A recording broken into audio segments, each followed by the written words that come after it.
Пописот се одложува за 1 година, но методологијата и предвидените трошоци остануваат.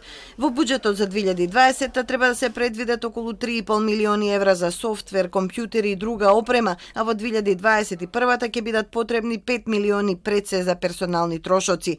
Дури и да дојде до промена на власта на изборите, методологијата треба да остане зашто е правена според светски стандарди, вели директорот на статистика Апостол Симовски и апелира законот за попис да биде донесен до нова година. Ова методологија во моментот е најсоодветна за нашата држава.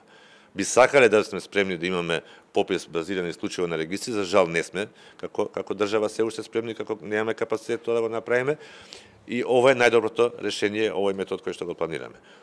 И на крајот, тоа е тој преоден чекор кон попис базиран на регистри. Така да не знам, не верувам дека некој би променил било што во тој дел.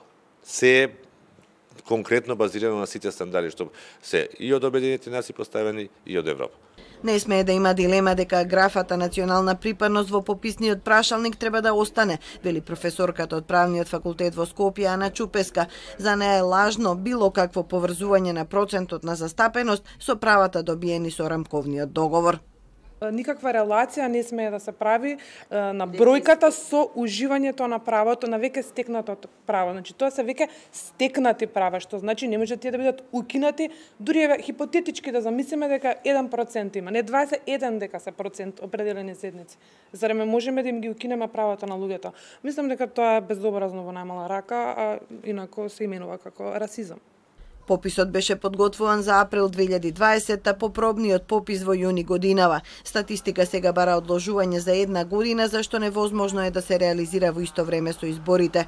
Попис 2021 беше едно од клучните барања на опозицијата при разговорите во работните групи, кои сега не се состануваат. Во земјава немало попис од 2002, а за важноста на ваквата статистичка операција, посебно за припадниците на заедниците, се говореше и на партиципативниот форум.